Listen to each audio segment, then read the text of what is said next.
Therapists of Reddit, what's something that a client has taught you, unknowingly, that you still treasure? Without exception, I learn from every single one of my clients.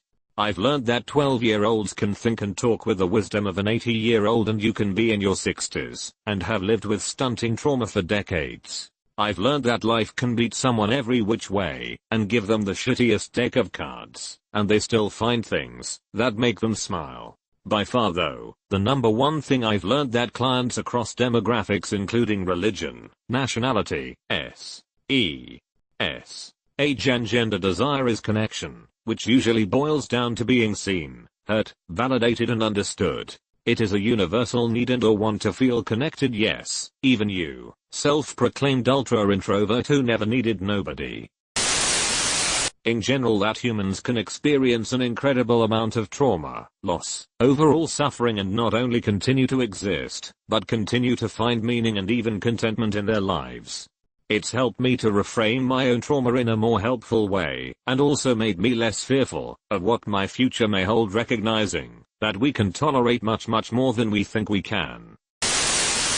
I work with college students, freshmen all the way through final years of PhD programs, med school, etc. I'm amazed by their constant desire for knowledge. 18-yo and 40-yo, it doesn't matter. There is an information lust in all of them. It makes me more passionate about my field, and I go to trainings and conferences thrilled to learn thanks to them.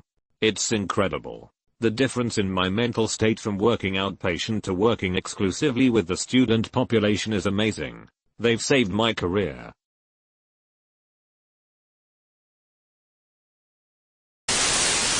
Just today someone said to me, I tell myself all the time, back quote, if I can stay sober for the next 30 minutes I'm going to make it. Sometimes I have to tell myself that more than once, but I make it every time. It really got to me today, that little saying has so much meaning behind it for so many things. It put in perspective for me that dealing with certain issues is a minute-by-minute thing, but I can make it no matter what. My teenage clients are how I learned about Reddit. Used to work with kids with mental health problem. The thing that has stuck with me the most was what a teenager with autism once said to me: sometime I feel really bad, because the weatherman on TV tell me it'll rain tomorrow and most of the time has, right, but sometime has wrong and it's sunny. I guess it must be the same for mom and the doctor. It changed a lot in the way I've lived my life.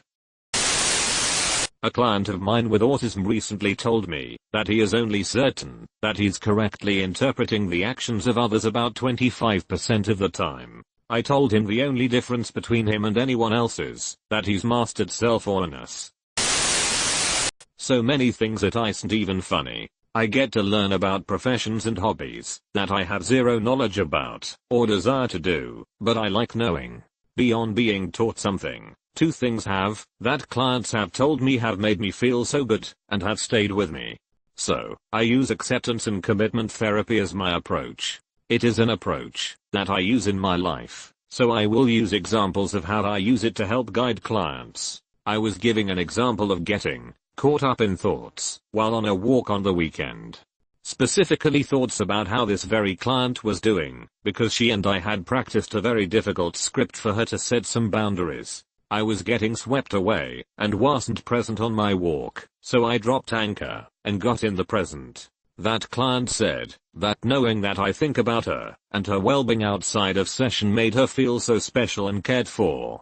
I took it for granted that clients knew we think about them. Half of my case planning comes from walking thoughts or driving thoughts. It changed how I practice. I make sure to share, in appropriate ways, how often I do think about my clients' well-being outside of session. Another was about 6 years ago. I was sick with my autoimmune disorder, about 100 pounds overweight, medications weren't working. I was the only therapist for my worksite as they couldn't fill positions. I burned out. Ended up on stress leave for 6 weeks. I returned to work kinda questioning how can I be a good therapist if I burned out. I returned to a handwritten letter from a client from the year previous. She wrote a thank you letter that told me how she had continued to use the skills we worked on, how she had changed her life, and the impact I made in her. Literally, this woman's letter saved my career. I truly love my work and I keep way better work-life balance now that I'm more adept at living with a chronic illness. Also, I'm 95 pounds lighter now too. I got healthy. When I was just a kid, my therapist was actually married to one of my gym coaches. When she found out what school I went to, she made it very clear that I had no obligation to acknowledge her outside of our sessions if she showed up at school or something, as people knew her profession and she didn't want me to feel judged. But man, I loved her so much. There wasn't anything that could have kept me from giving her a hug and saying hi, no matter where I saw her. I remember always feeling really special when she would say something like, "I was thinking about you the other day," while we were in session. She didn't have to make it explicitly clear, but it really showed that there were things going on in her daily life that reminded her of me, and she wanted to share that the next time we talked. She was such a positive influence in my life at the time. I work almost singularly with kids with severe autism, and I can say, most likely, your therapists think about you all the time. Past, present, and future. People invest lots of things into their work, but rarely do professions get to see the fruits of their labor the same way that people in my field do.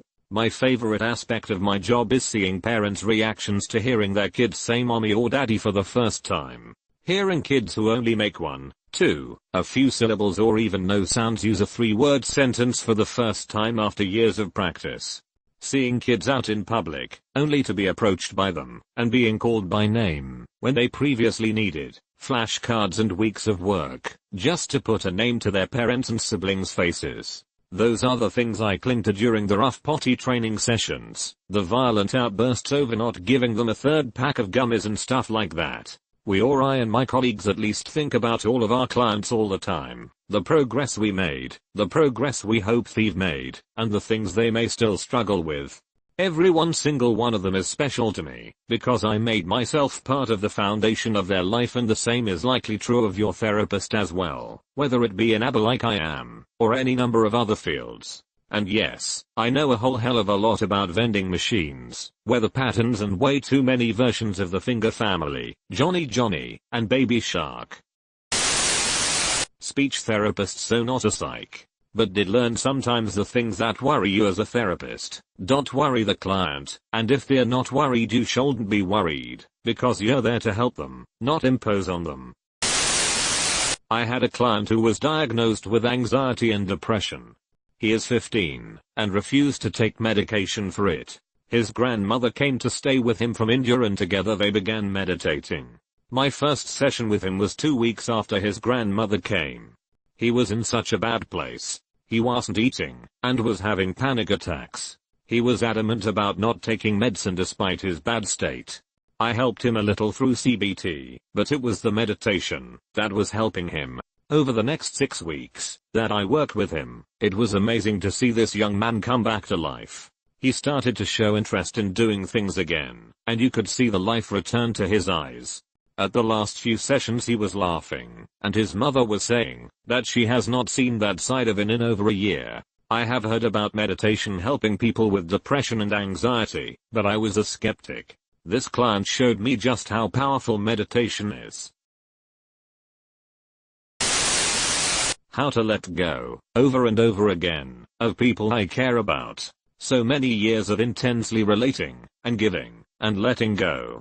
I treasure the gift of being in the place to learn that lesson. It has helped me be a better friend and family member, to not hold on so tight. That everyone suffers in some way or another. The circumstances leading up to the suffering are different, but the underlying emotional pain is the same. You can't compare circumstances with others, and this comparison often leads to more misery. But you can connect with people by sitting with their suffering. Edit a word.